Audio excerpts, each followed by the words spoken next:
Good morning, everyone. 네, 오늘 보니까 여러분 너무 좋아서 목사님이 사진 하나 찍어주려고 카메라 가져왔거든요.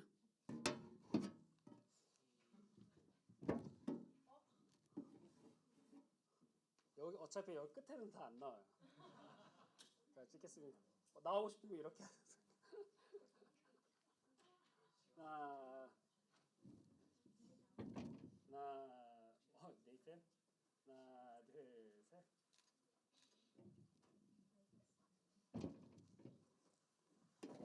여러분들은 예배드리는 여러분들 모습이 어떤지 모르죠.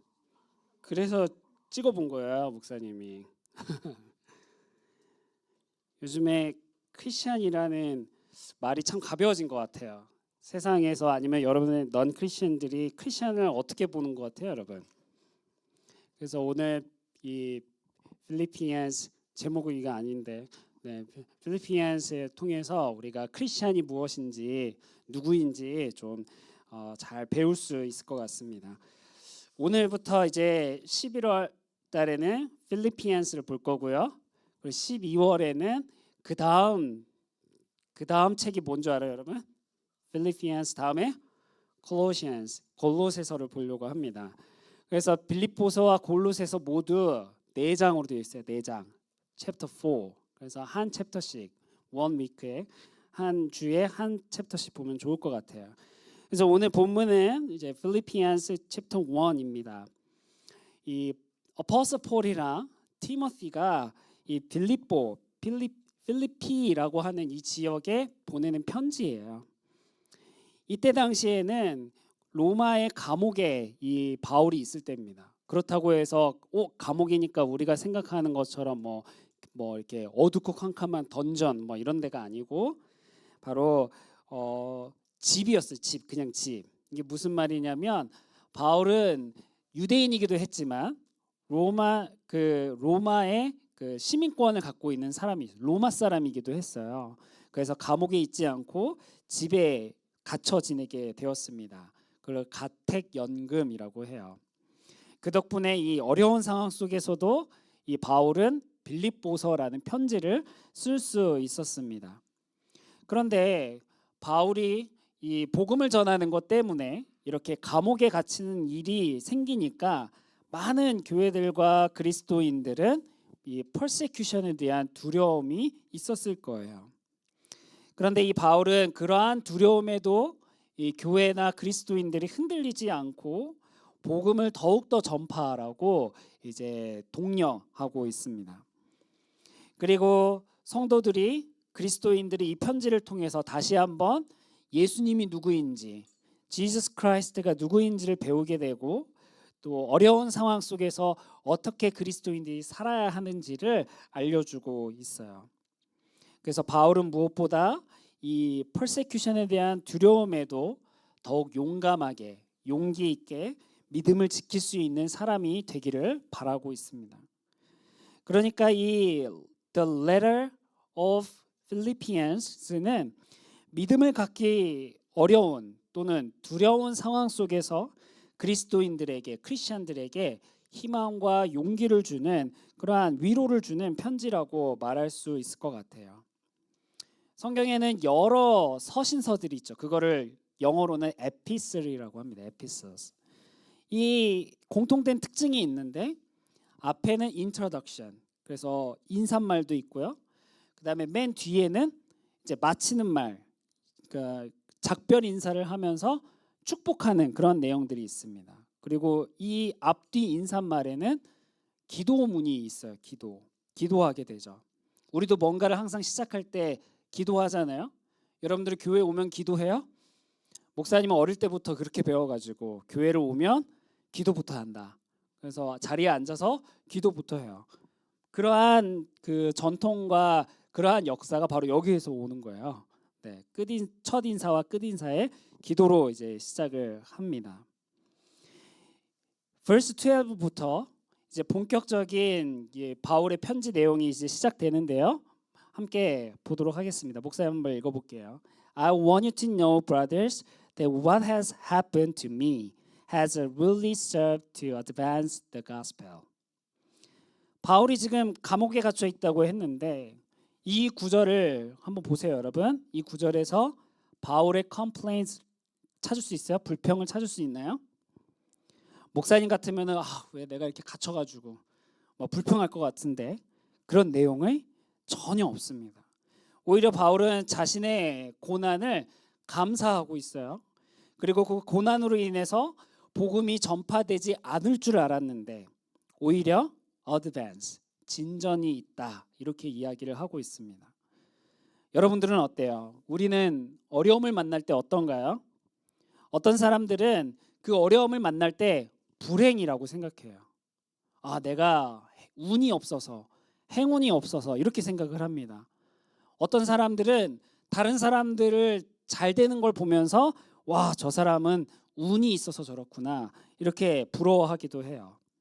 그러나 그리스도인들에게는 운인, 럭키 뭐 이런 건 없어요. 럭키 비키잖아 이런 건 없어요. 이런 건 없어요. 그리스도인으로서 우리가 조금 더 깊이 생각해 보면 모든 일에는 보이진 않지만 운이 아니라 우연히 일어나는 것이 아니라 하나님의 계획과 하나님의 신실한 일하심이 그 가운데 있는 거예요. 우리가 고난을 만날지라도 우리는 그리스도인으로서 그 신실하신 또 실수하지 않으시는 진실하신 그 하나님의 인도하심을 믿고 의지할 수 있어야 됩니다.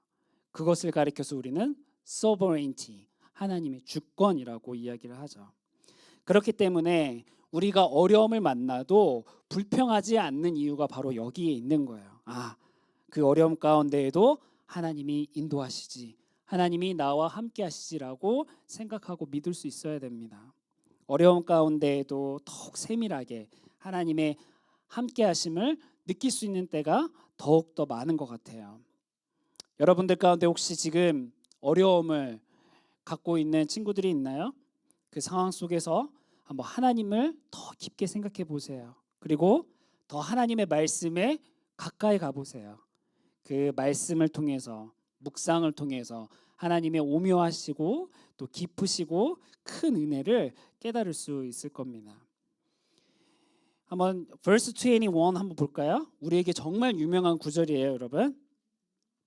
한국어로도 목사님 읽어볼게요. 이는 내게 사는 것이 그리스도니 죽는 것도 유익함이라. For to me to live is Christ and to die is gain. 근데 여러분 이 구절 한번 보세요. 좋아요? 마음에 들어요? 근데 여러분 죽는 것이 to die is gain. 어떻게 이게 가능하죠? 세상에서는 절대로 이렇게 생각하지 않죠. 유익함이 여러분 뭐예요? 유익함. 게인이 뭐예요? 게인. 무엇인가 내게 좋아야 유익한 거 아니에요? 그런데 어떻게 죽는 것이 유익함이 된다라고 말할 수 있나요? 말이 안 되는 이야기죠. 그러나 바울은 이 불가능한 이야기를 그리스도 안에 있으면 가능하다 이렇게 말하고 있는 거예요. In Christ 그러면 가능하다. 만일 내 안에 여러분들 안에는 누가 사는지 한번 생각해 보세요.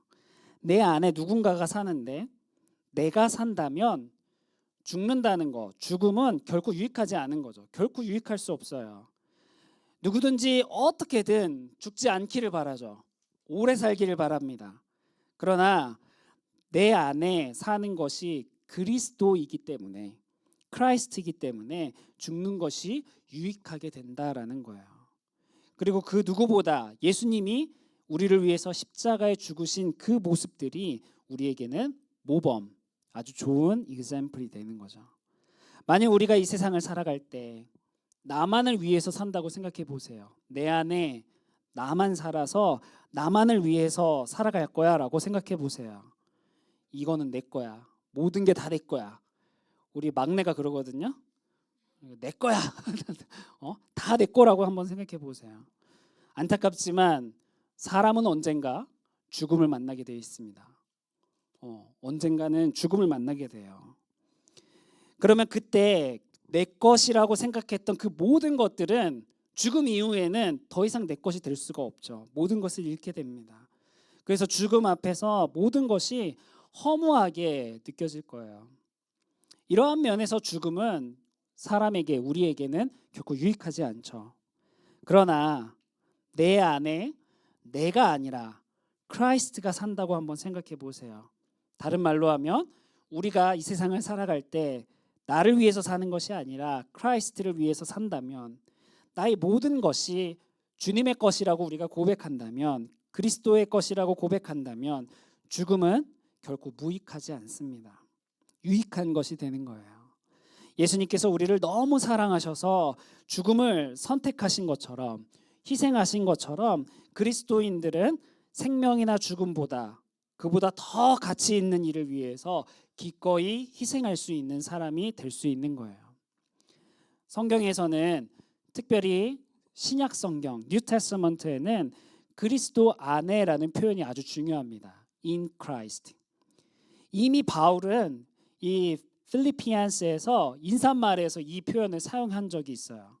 1절 한번 볼까요?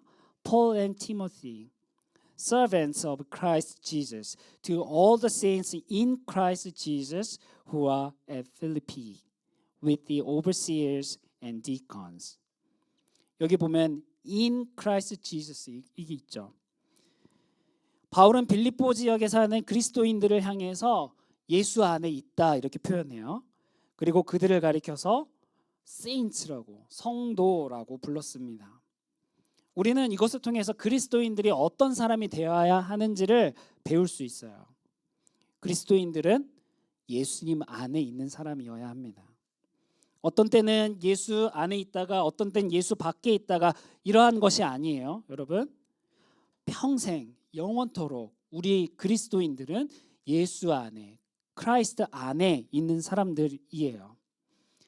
과연 예수님 안에, 크라이스트 안에, 그리스도 안에 있다라는 말이 여러분 무슨 뜻일까요? 그것은 제일 먼저 하나님과의 relationship, 관계를 보여줍니다. 더 구체적으로는 성자 예수님과의 관계를 보여줘요.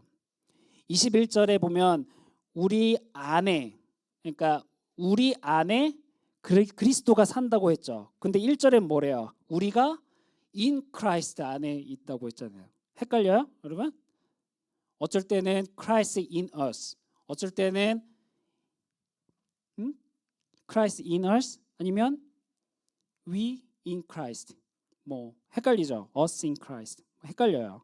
그런데 넓은 의미로 보면은 우리가 이걸 관계로 생각하면 두 개가 같은 말이에요. 크게 다르지 않아요. 그리스도 안에 있는 것과 그리스도가 우리 안에 있는 것은 크게 다르지 않아요. 이게 무슨 뜻이냐? 예수 그리스도 안에 있다라는 것은 우리가 항상 예수님과 함께 한다라는 뜻이에요. 함께 한다. 그렇기 때문에 우리는 우리 자신을 위해서 살지 않고 그리스도를 위해 살게 됩니다. 그것이 바로 그리스도인의 정체성이에요. Identity of Christians. 그리스도인들의 정체성이에요. 만약에 우리 안에 그리스도가 살지 않는다면 그리스도인이 아닌 거죠. 우리가 그리스도를 위해서 양보하고 손해보고 희생하고 어려움을 만나도 불평하지 않는 이유가 바로 여기 있는 겁니다. 우리 안에 그리스도가 살기 때문에. 그래서 이것이 우리에게는 유익이 되는 거죠. 27절 한번 보겠습니다. 27. Only let your manner of life be worthy of the gospel of Christ, so that whether I come and see you or am absent, I may hear of you that you are standing firm in one spirit, with one mind, striving side by side for the faith of the gospel.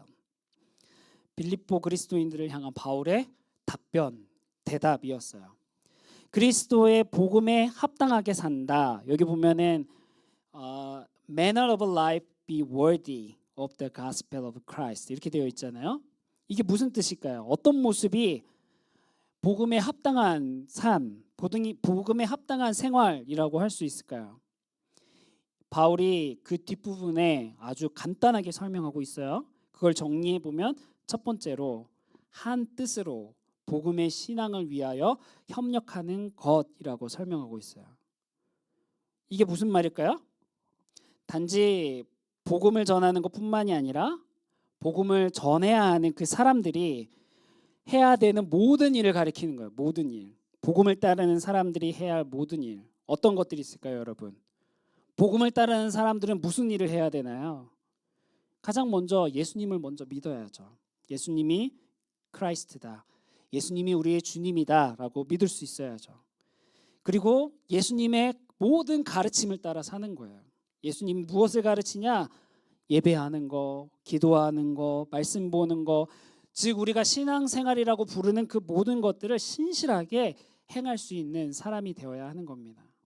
바울은 아주 간단하게 말했지만 우리 실제적으로는 간단하진 않죠. 어려워요. 하지만 이러한 것들이, 이러한 헌신들이 억지로 하기 싫은데, 나는 원하지 않는데 억지로 하는 것들이 아니라는 거죠. 왜냐? 우리 안에는 우리가 사는 것이 아니라 그리스도가 사시기 때문에 자연스럽게 복음을 위한 헌신하는 마음이 생겨나게 됩니다. 그래서 복음의 신앙이 우리의 삶에, 또 우리 유스 가운데 가득 넘쳐나기를 바랍니다. 두 번째로는 무슨 일에든지 대적하는 자들 때문에 두려워하지 않는 거예요. 두려워하지 않는 거. 지금이랑 비교하면 그 당시의 어려움은 더 심했죠. 예수님 믿는 것 때문에 생명을 걸어야 되는 거예요. 그런데도 불구하고 그 그리스도인들이 두려워하지 않아요. 왜요? 자신들의 소망을 이 땅에 둔 것이 아니라 내가 어떻게 하면 잘 살까? 내가 어떻게 하면 돈을 많이 벌까? 이렇게 소망하는 것이 아니라 바로 하나님의 나라에 그들의 소망을 두었기 때문이래요. 그래서 그들은 예수 그리스도를 믿는데, 그리고 이 복음의 신앙을 위하여 사는데 두려움이 없었습니다. 마치 부활하신 예수님을 만나고 나서 제자들이 더 이상 두려워하지 않았던 것처럼, 그리고 그 제자들이, 그리스도인들이 죽음을 무릅쓰고 예수님을 믿었던 것처럼 믿음을 지키는데 기뻐하고 감사하는 그리스도인들의 모습을 볼 수가 있어요. 오늘 설교에서 우리가 읽을 마지막 구절인데요, 바로 28절 28입니다. And not frightened in anything by your opponents. This is a clear sign to them of their destruction, but of your salvation, and that from God. 여기에 the sign, a sign of salvation, 이게 중요해요. A clear sign. 이것이 있어야 구원을 얻은 사람이 증명될 수 있다, 이런 뜻이죠. 무엇이 사인일까요, 여러분? 구원의 사인. 여러분들이 생각하는 구원의 사인은 뭐예요? 어떤 사람이 구원받았다고 저 사람을 보면 구원받은 사람인 줄 여러분 어떻게 아나요? 목사님을 보고 저 사람은 구원받은 사람이야, 어떻게 알아요, 여러분? 그냥 목사님이니까? 착한 일 하니까? 어떤 거 해야 여러분 저 사람은 salvation을 갖고 하나님의 구원받은 사람이야 라고 알 수 있나요? 바울이 말하는 건 뭐냐면 바로 suffering이에요. suffering, 고난. 이 넌 크리스천들에게 고난은 멸망의 증거, a sign of destruction이 되지만 그리스도인들에게는 구원의 증거가 된대요. 그렇기 때문에 그리스도인들에게 고난이 올 때 실망하거나 불평하지 않는 거죠. 더욱 우리가 그것을 통해서 그리스도인임을 증명하는 기회가 되고 우리 안에 살아계신 그리스도 예수님을 드러낼 수 있고 영광 돌릴 수 있기 때문이에요.